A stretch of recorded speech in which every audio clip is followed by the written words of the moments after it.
کہتے ہیں کہ ملک الموت نے بارگاہ رب العزت میں عرض کی، اے مولا کریم، میں نے کروڑوں لوگوں کی جانیں قبض کی ہیں، مگر دو جانیں ایسی ہیں جنہیں قبض کرتے وقت مجھے بڑا ہی صدمہ اور افسوس ہوا ہے۔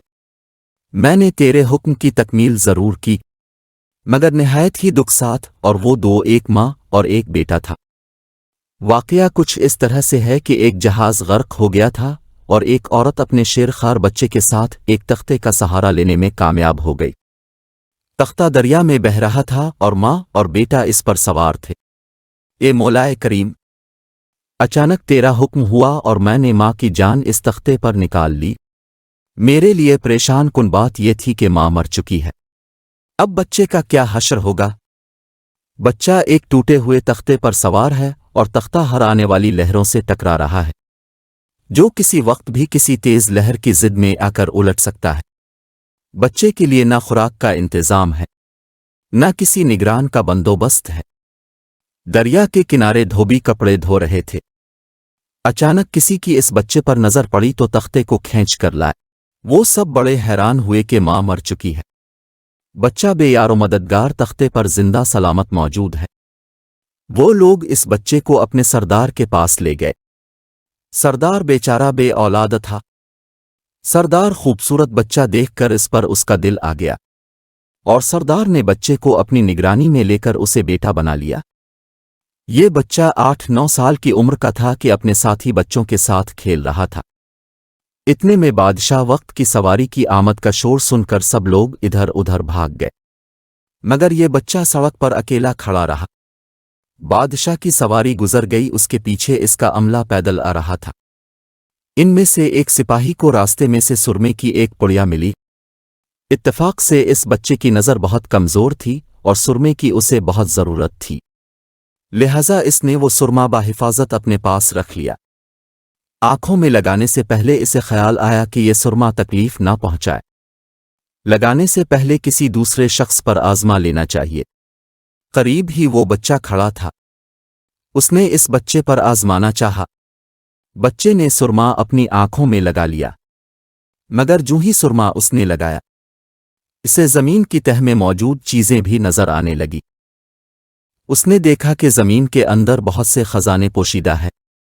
بچہ ہوشیار تھا، اس نے چیخنا چلانا شروع کر دیا کہ سرما لگانے کی وجہ سے میری آنکھوں میں سخت تکلیف ہو گئی ہے۔ وہ لوگ سرمے کی پوڑیاں گرا کر چلے گئے۔ بچہ سرمے کی پوڑیاں اٹھا کر گھر پہنچا اور خوشی خوشی باپ کو سارا واقعہ سنایا۔ سردار بڑا ہی خوش ہوا۔ باپ نے کہا، ہمارے پاس آدمی بھی ہیں اور گدھے بھی ہی، تم سرما لگاؤ، ہم تمہارے ساتھ چلتے ہیں، جہاں کہیں خزانہ پاؤ ہمیں بتاؤ، ہم نکال لیں گے۔ چنانچہ ایسے ہی ہوا۔ بچے کے بتانے پر وہ لوگ خزانے نکالنے لگ گئے، تھوڑے ہی عرصے میں امیر بن گئے۔ بچہ جوان ہوا تو اس نے اپنے پر پرزے نکالنے شروع کیے۔ ان کے پاس دولت کی فراوانی ہو گئی، زمین کے تمام خزانے اس کی نظروں میں تھے۔ اس نے آہستہ آہستہ بہت سے آدمی اپنے ساتھ ملا لیے۔ اس کے بعد تمام سرداروں کو ادھر ادھر کر دیا اور خود سردار بن گیا۔ آخر نوبت یہاں تک آ پہنچی کہ اس نے بادشاہ کے ساتھ بھی ٹکر لے لی اور اسے مغلوب کر کے خود بادشاہ بن گیا۔ اس بچے کا نام شاداد تھا، اور یہ وہی بچہ تھا جس کی ماں تختے پر ہی مر گئی تھی اور یہ اکیلا دریا کی لہروں کے ساتھ بہہ رہا تھا۔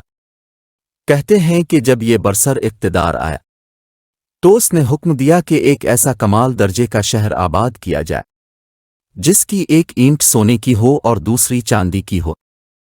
اس میں ایک عالیشان باغ ہو جس میں دنیا کی ہر چیز میسر ہو۔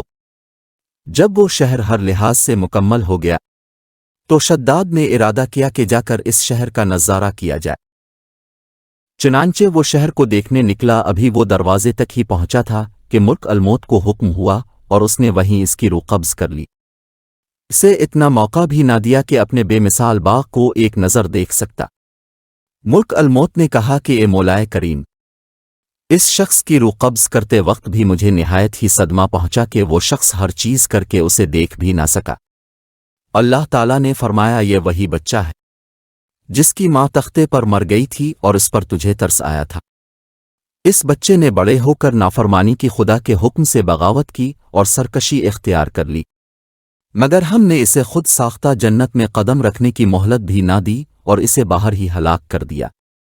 اسی جنت کے بارے میں مشہور ہے کہ وہ دنیا میں موجود ہے مگر سب کی نظروں سے اوجھل ہے۔ امیر معاویہ رضی اللہ تعالیٰ عنہ کے زمانے میں ایک صحابی رضی اللہ تعالیٰ عنہ کا اونٹ گم ہو گیا، تو وہ اونٹ کی تلاش میں کہیں اس علاقے میں جا پہنچے تو اللہ تعالیٰ نے اسے وہ سب کچھ دکھلا دیا۔ وہ صحابی وہاں کی کوئی نشانی بھی ساتھ لایا تھا۔ اس صحابی نے یہ واقعہ امیر معاویہ رضی اللہ تعالیٰ عنہ کے پاس بیان کیا۔ انہوں نے اس جگہ کو کافی تلاش کرایا مگر کسی کو بھی وہ جنت نہ ملی اور اسے اللہ تعالیٰ نے ہمیشہ ہمیشہ کے لیے پوشیدہ کر دیا۔